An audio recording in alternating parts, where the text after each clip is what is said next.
Once again, welcome back students. This is Amit Sharma.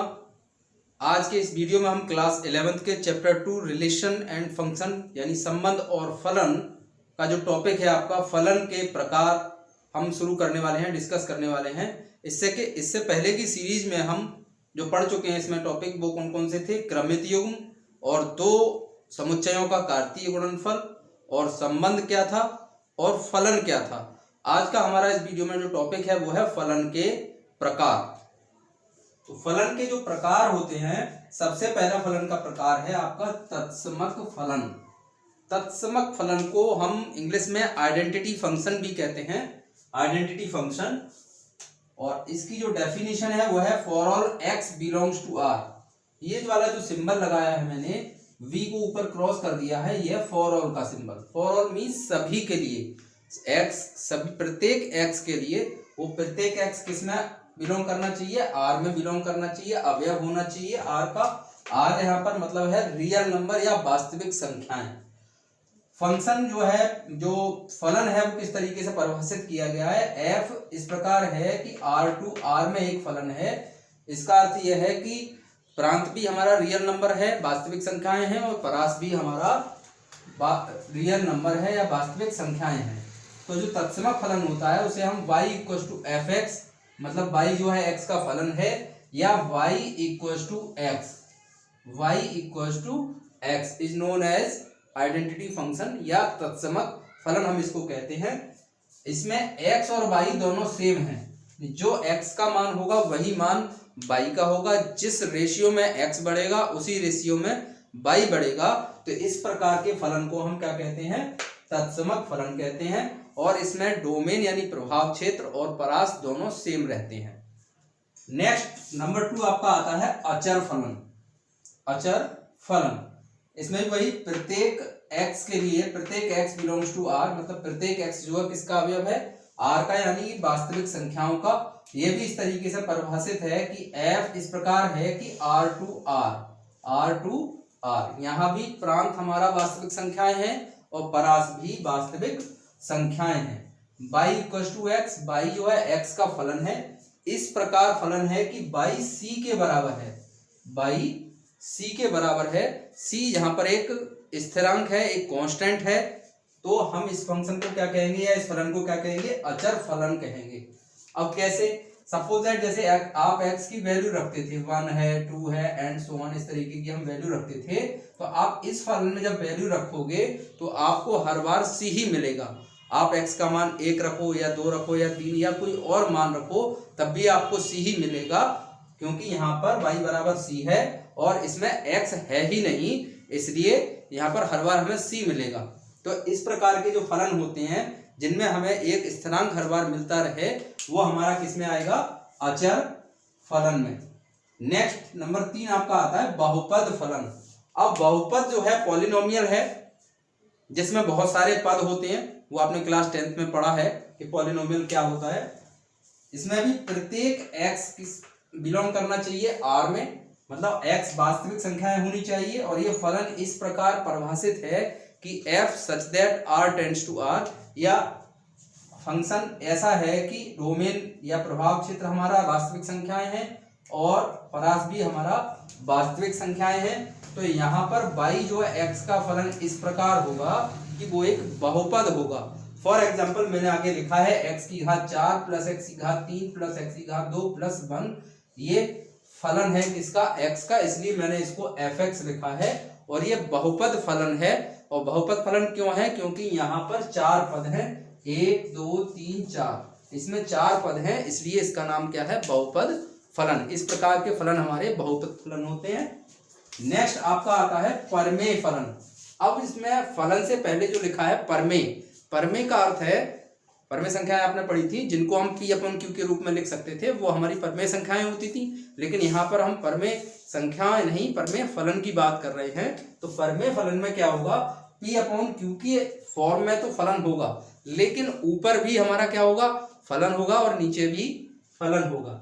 अर्थात x जो है किसमें बिलोंग कर रहा है, r में, वास्तविक संख्याओं में. तो पहला फलन f इस प्रकार परिभाषित है कि प्रांत और परिसर दोनों रियल नंबर है या वास्तविक संख्याएं हैं, और एक दूसरा फलन और लिया गया है जो कि g से प्रदर्शित किया गया है, और वो भी r से r में ही फलन है, उसकी भी प्रांत और परास जो है वास्तविक संख्याएं हैं। अब यहाँ पर जो परमेय फलन है वो fx बटे gx की फॉर्म में है, fx बटे gx की फॉर्म में है। इसका अर्थ यह है कि ऊपर भी x का फलन है और नीचे भी x का फलन होगा। फॉर एग्जाम्पल मैंने लिखा x की घात 3 + 1 बटे x, अर्थात इसमें ऊपर भी एक फलन होगा x का और नीचे भी एक x का फलन होगा, और वो अपॉन में लिखा होगा, तो उसको हम क्या कहेंगे, परमेय फलन। अब आ जाता है मापांक फलन। मापांक फलन को हम इंग्लिश में कहते हैं मॉडुलस फंक्शन।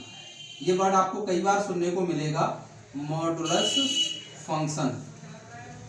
इसमें f such that r tends to r, ये भी फलन इस प्रकार परिभाषित है कि प्रांत और परास दोनों ही हमारी वास्तविक संख्याएं हैं, लेकिन यहाँ पर y जो है x का फलन जो है इस तरीके से है कि y बराबर x लिखा है और x के बाद मैंने इस तरीके का एक मार्क लगाया है, उसके अंदर x लिखा है, तो ये सिंबल है या प्रतीक है किसका, मापांक का।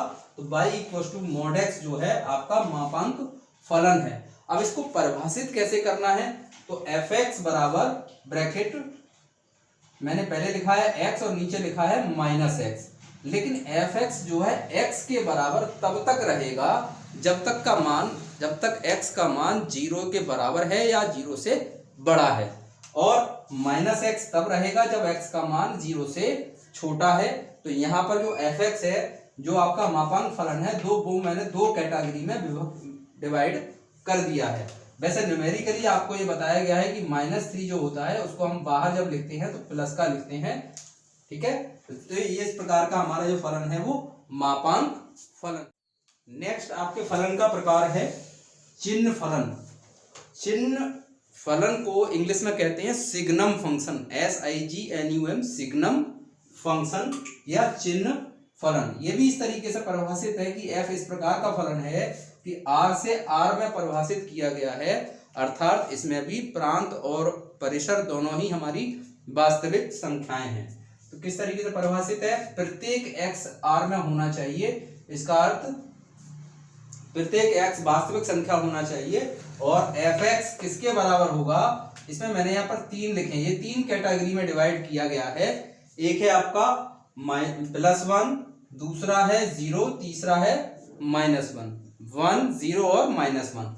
लेकिन fx जो है 1 के बराबर तभी तक रहेगा जब तक कि x का मान 0 से बड़ा होगा, और 0 कब तक रहेगा, जब x का मान 0 रहेगा, और -1 जो रहेगा fx बराबर -1 तब तक रहेगा जब x का मान 0 से छोटा होगा। तो इस प्रकार का जो फलन होता है उसको हम चिन्ह फलन या सिग्नम फंक्शन कहते हैं।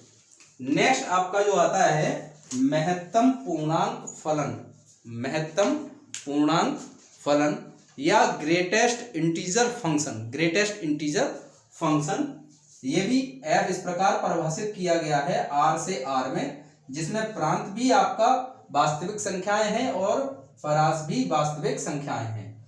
प्रत्येक x r में बिलोंग करेगा, इसका मतलब प्रत्येक x एक वास्तविक संख्या होगा। तो यहाँ पर मैंने आगे लिखा है fx बराबर एक सिंबल लगाया है और उसमें x लिखा है, मीन्स ये वाली ब्रैकेट, बड़ी वाली ब्रैकेट जो है इसमें मैंने x लिखा है। तो ये वाला जो लगाया है ब्रैकेट वो साइन है या सिंबल है किसका, it is the symbol of महत्तम पूर्णांक फलन या ग्रेटेस्ट इंटीजर फंक्शन का ये एक प्रतीक है, और अंदर लिखा है इसमें x।